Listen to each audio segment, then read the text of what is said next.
Hi అండి. అందరికీ నమస్తే. ఈరోజు వీడియోలో మనం వినబోయే కథ ఏంటో తెలుసుకునే ముందు మీ అందరికి కూడా నాదొక చిన్న రిక్వెస్ట్. కొత్తగా మన ఛానల్ చూస్తున్న వాళ్ళు తప్పకుండా ఒక లైక్ చేసి మీ ఫ్రెండ్స్‌కి, ఫ్యామిలీ మెంబర్స్‌కి షేర్ చేయండి.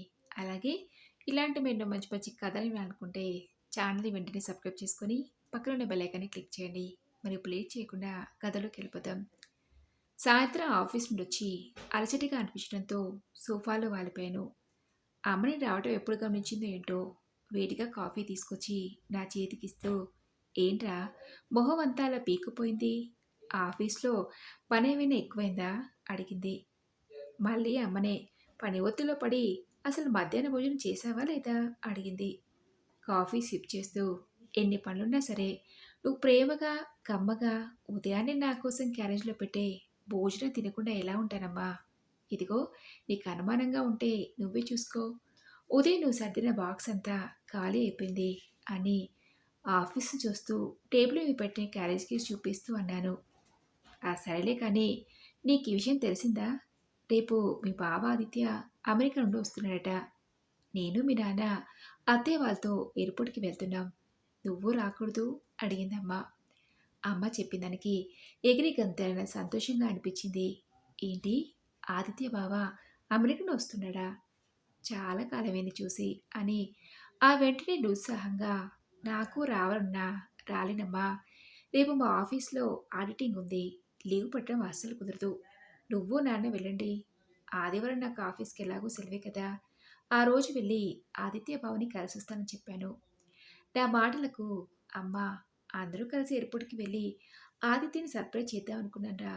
నువ్వేమో రావటం కుదరదు అంటున్నావు. సరే వీలు కానప్పుడు ఏం చేస్తాం. నువ్వు ఆదివారం వెళ్ళి ఆదిత్య బావని కలుదువులే. నేను మీ నాన్న వెళ్తామని చెప్పి నేను తాగిన కాఫీ కప్పును తీసుకొని అమ్మ వంటగదిలోకి వెళ్ళిపోయింది. అలా మరుసటి రోజు అమ్మ నాన్న ఎయిర్పోర్ట్‌కి వెళ్ళాల్సి ఉండటంతో అమ్మ రోజు కన్నా కాస్త ముందే నిద్రలేచి నాకు బ్రేక్‌ఫాస్ట్, లంచ్ బాక్స్ సిద్ధం చేసి, ఒరేయ్ రోహిత్, మేము బయలుదేరుతున్నాంరా. మేము తిరిగి వచ్చేసరికి రాత్రి ఆలస్యం అవుతుంది కావచ్చు. నీకు రాత్రి కూడా భోజనం వండి పెట్టాను. నువ్వు భోజనం చేసి పడుకో సరేనా అని చెప్పి ఉదయం 7 గంటలకు వెళ్ళిపోయారు. స్నానం చేసి రెడీ అయ్యి ఆఫీస్ సమయానికి అమ్మ సర్దిన క్యారేజ్ తీసుకొని ఆఫీస్కి బయలుదేరాను. రోజులాగే ఆఫీస్ అయ్యాక సరాసరి ఇంటికి వచ్చేసాను. అమ్మ నాళ్ళు ఇంకా ఇల్లు చేరుకోలేదు. అయినా అమ్మ ఉదయమే చెప్పింది, మేము వచ్చేసరికి రాత్రి ఆలస్యం అవుతుంది, నువ్వు భోజనం చేసి పడుకో అని. రోజు సాయంత్రం ఆఫీస్ అయ్యాక ఇంటికొచ్చి అమ్మ నాన్నతో కబుర్లు చెప్తూ కాసేపు గడపడం అలవాటు. వాళ్ళిద్దరూ ఈరోజు ఇంట్లో లేకపోవడంతో బోర్‌గా అనిపించి కాసేపు టీవీ చూసి బయట వరండాలో మొక్కలకు నీళ్లు పోసి అలా రాత్రి వేసరికి ఆకలి వేయడంతో ఉదయం అమ్మ వండిన భోజనాన్ని కాస్త వేడి చేసుకొని తిన్నాను. ఆ తర్వాత ఓ అరగంట మెయిల్ చెక్ చేసుకొని నిద్రపోదామనుకుని బెడ్‌రూమ్ వైపు అడుగులు వేస్తున్న నాకు ఎవరో తలుపు తట్టిన శబ్దం వినిపించింది. అమ్మ నాన్న అయి ఉంటారని వెళ్ళి తలుపు తీశాను. వచ్చింది వాళ్ళే. అమ్మ, నేనింకా మీరు రావడానికి ఆలస్యం అవుతుందనుకుని నిద్రపోదామని నా గదిలోకి వెళ్తుంటే తలుపు కొట్టిన శబ్దం వినబడింది. ఇంతకీ ఆదిత్య బావ ఎలా ఉన్నాడు? నన్ను అడిగాడా అమ్మ? అడిగాను. అందుకమ్మ "హ్మ్" అడిగాడు అంది చిన్నబోయిన మొహంతో. ఉదయం ఇంటి నుంచి ఎయిర్‌పోర్ట్‌కి, అక్కడి నుంచి అత్తయ్య వాళ్ళ ఊరికి మళ్ళీ ఇంటికి ప్రయాణం చేసి అలసిపోయి ఉంటారు. అందుకే అమ్మ మొహం అలా నీరసంగా ఉందేమో అనుకున్నాను. సోఫాలో వాలిపోయిన అమ్మానాన్నలకు తాగడానికి మంచినీళ్ళిచ్చి, ఏంటట ఆదిత్య బావ అమెరికా కబుర్లు అడిగాను నాన్నని.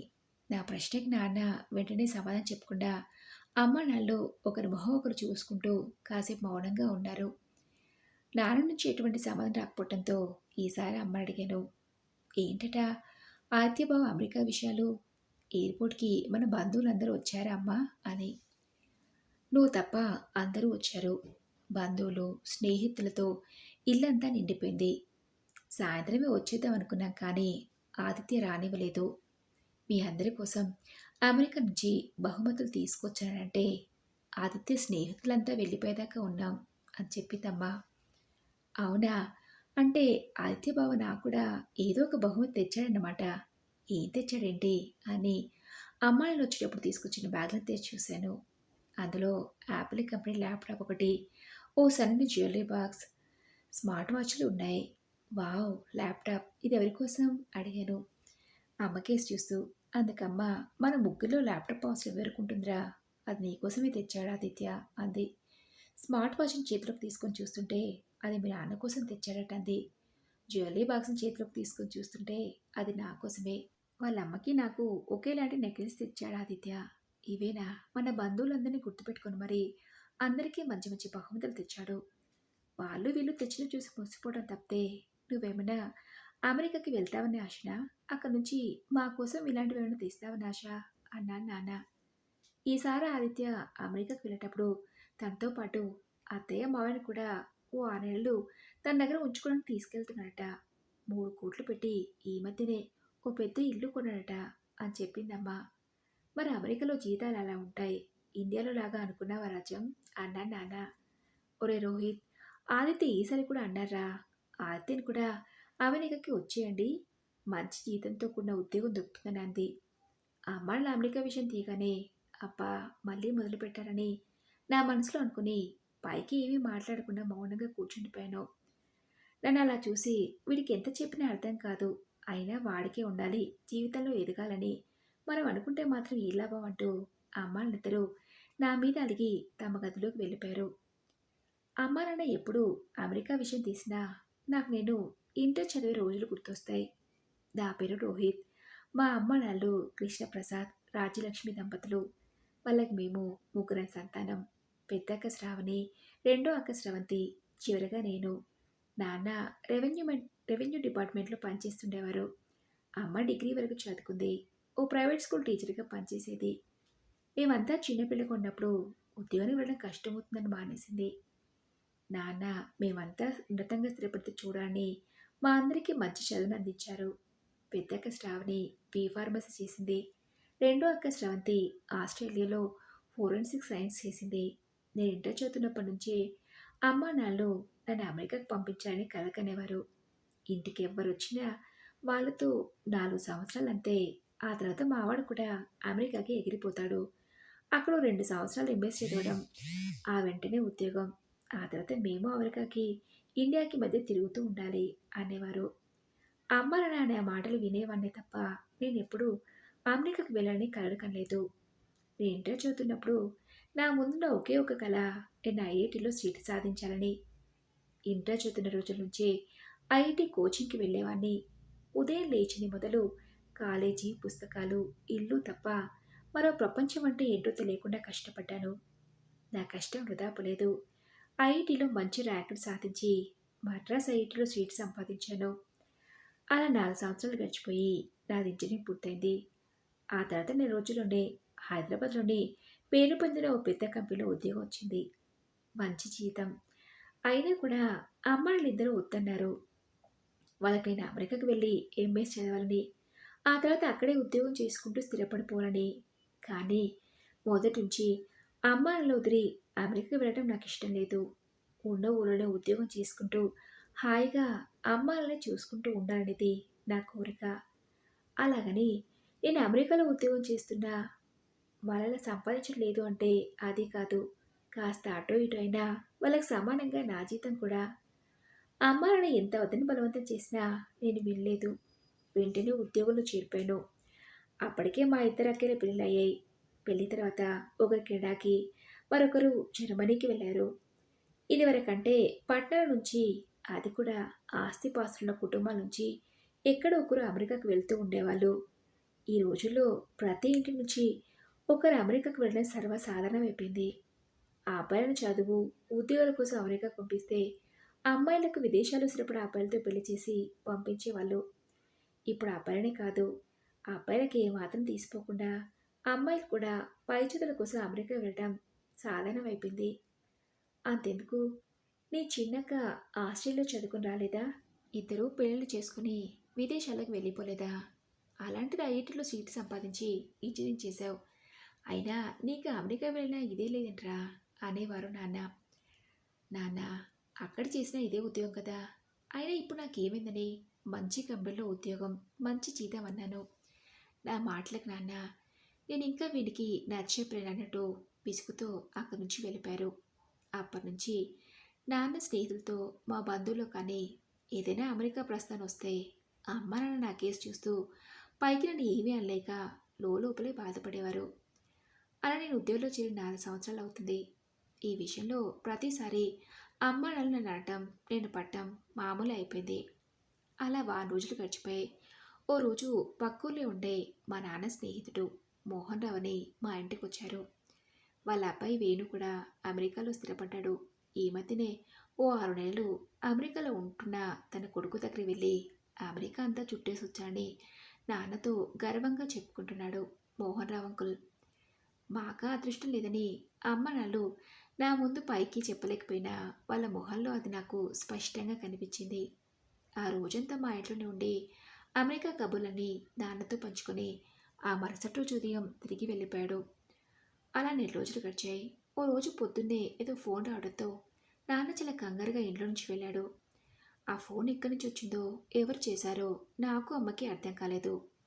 ఫోన్ చేసి నాన్నని ఎక్కడికి వెళ్ళాలని అడుగుదామంటే నాన్న చాలా కంగారుగా కనిపించాడు. ఏదో ముఖ్యమైన విషయం అయి ఉంటుందని, అయితేనే నాన్న అలా వెళ్ళిపోయి ఉంటాడని నేను అమ్మ అనుకున్నాం. అలా పొద్దుననగా వెళ్ళిన నాన్న నేను సాయంత్రం ఆఫీస్ నుంచి ఇంటికి తిరిగి వచ్చేసరికి కూడా తిరిగి రాలేదు. అమ్మని అడిగితే ఇంకా రాలేదురా, కనీసం ఒక ఫోన్ అయినా చేయలేదు అంది. పోనీ నువ్వు చేయకపోయావా అమ్మ అడిగితే, నేను చేస్తే ఏదో పని మీద ఉన్నా చెప్పి ఫోన్ పెట్టేశారా అంది. అలా ఉదయం వెళ్ళిన నాన్న రాత్రి భోజనాల సమయానికి వచ్చారు. అమ్మ నేను ఎక్కడికి వెళ్ళాను నాన్న అడిగితే, మోహన్ రావుకున్నట్టుండి ఆరోగ్యం పాడైతే హాస్పిటల్కి వెళ్ళని చెప్పాడు. అసలు ఏమైంది నా అమ్మ అడిగితే, బ్రెయిన్ పిరాలసిస్ అని చెప్పాడు. అమ్మ భోజనం వడ్డించడానికి ఇంకా సమయం పడుతుందని నేను అర్జెంట్ మెయిల్ పంపించాల్సి ఉండటంతో నా గదిలోకి వెళ్ళాను. అలా 10 నిమిషాలు నా పని పూర్తయింది. అప్పటికే నాన్న స్నానం చేసి డైనింగ్ టేబుల్ వద్దకు వచ్చి కూర్చున్నారు. నాన్నకి భోజనం వడ్డిస్తూ అమ్మ అడిగింది, అసలు ఏమైందండి మోహన్ రావు అన్నయ్యకి? ఉన్నట్టుండి ఆరోగ్యం పాడైతే పక్కింటి వాళ్ళ హాస్పిటల్లో చేర్పించారట. బ్రెయిన్ పిరాలసిస్ అన్నారు డాక్టర్లు. ఎప్పుడూ ఎవరో ఒకరు కనిపెట్టుకుని ఉండాలట.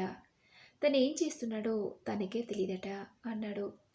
నాన్న మాటలకమ్మ, అయ్యో పాపం, మొన్న మా ఇంటికి వచ్చినప్పుడు బాగానే ఉన్నారు కదండి, మరి ఈ విషయం అమెరికాలో ఉంటున్న వాళ్ళ అబ్బాయికి ఫోన్ చేసి చెప్పారా? వెంటనే బయలుదేరామన్నారా అడిగిందమ్మ. అమ్మ ప్రశ్నకి నాన్న, చెప్పాను రాజం, తనకి బయలుదేరటం కుదరదు అన్నాడు. హాస్పిటల్ వాళ్ళతో మాట్లాడి వాళ్ళ అకౌంట్ డీటెయిల్స్ అన్నీ తీసుకున్నాడు.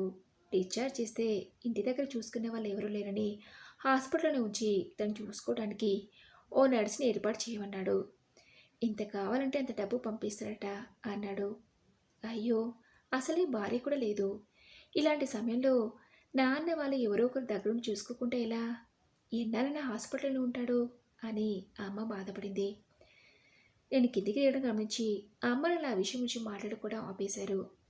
అప్పటి నుంచి అమ్మ కానీ నాన్న కానీ ఎప్పుడూ మళ్ళీ అమెరికా ప్రస్థానం నా దగ్గర తీసుకురాలేదు. అలా ఓ 4 రోజులు గడిచాయి. ఆ రోజు అమ్మ నాన్న పెళ్లి రోజు అని వాళ్ళకి సర్ప్రైజ్ ఇవ్వాలని వాళ్ళకి తెలియకుండా చిన్నగా పార్టీ అరేంజ్ చేశాను. దగ్గర బంధువులు స్నేహితులతో పాటు నా కొలీగ్స్ని కూడా ఇన్వైట్ చేశాను. అమ్మ నాకు తెలియకుండా చేసిన ఏర్పాట్లన్నీ చూసి వాళ్ళు ఆశ్చర్యపోయారు. సింపుల్గా అమ్మ నాన్నకి పార్టీ బాగా నచ్చింది. అప్పటికే రాత్రి 10 అయింది. వచ్చిన వాళ్ళందరూ వెళ్ళిపోయారు.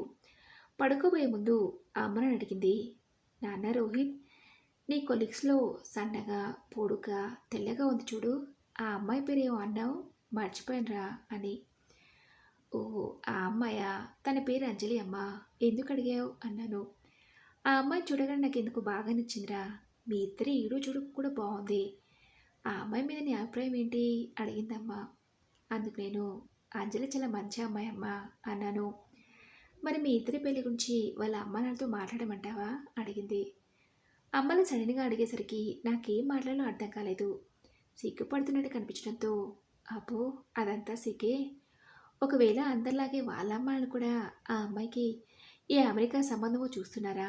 అలాంటప్పుడు తను మన ఇంటి కూడలుగా ఎలా వస్తుంది అంది అమ్మ. లేదమ్మా, అంజలి వాళ్ళ అమ్మ నాన్నకి తను ఒక్కతే కూతురు. వాళ్ళని వదిలి విదేశాలు వెళ్ళడం తనకి ఇష్టం లేదు. లంచ్ టైంలో అప్పుడప్పుడు అందరం కూర్చొని మాట్లాడుకుంటాం కదా, అప్పుడు తెలిసింది తన అభిప్రాయం అన్నాను. అంతే, వారం రోజుల్లో అమ్మ నాన్న వెళ్ళి అంజలి వాళ్ళ పేరెంట్స్తో మాట్లాడడం, నెల తిరిగేసరికల్లా మా పెళ్ళవడం అన్నీ చకచకాలా జరిగిపోయాయి. అంజలి నన్ను చూసి అమ్మ నాన్న గర్వపడుతున్నారు. ఈ తరం పిల్లలు ఎంతసేపు డబ్బు సంపాదన అంటూ విదేశీ బాట పడుతున్నారు. వాళ్ళ భవిష్యత్తు, వాళ్ళ పిల్లల భవిష్యత్తు బాగుండటం కోసం తల్లిదండ్రులు పట్టించుకోకపోవటం, వాళ్ళని చూసుకునే సమయం లేక వాళ్ళని అనాథాశ్రమాలు పాలు చేయడం చూస్తున్న ఈ రోజుల్లో తల్లిదండ్రుల పక్కనే ఉండి చూసుకోండి మీలాంటి పిల్లలు ఉన్నందుకు మేము అదృష్టవంతులం అని పొంగిపోతున్నారు. మరి ఇదండి రోజు కథ. ఈ కథపై మీ విలువైన అభిప్రాయాన్ని నాతో కామెంట్ బాక్స్లో షేర్ చేసుకోండి. అలాగే ఈ కథ మీకు నచ్చింది అనుకుంటున్నాను. నచ్చితే తప్పకుండా ఒక లైక్ చేసి మీ ఫ్రెండ్స్కి, ఫ్యామిలీ మెంబర్స్కి షేర్ చేయండి. అలాగే ఇలాంటి మీరు మంచి మంచి కథలు అనుకుంటే ఛానల్ వెంటనే సబ్స్క్రైబ్ చేసుకొని పక్కన ఉన్న బెల్ ఐకాన్ని క్లిక్ చేయండి. నెక్స్ట్ వీడియోలో మరొక మంచి కథ కలుసుకుందాం. Thanks for listening.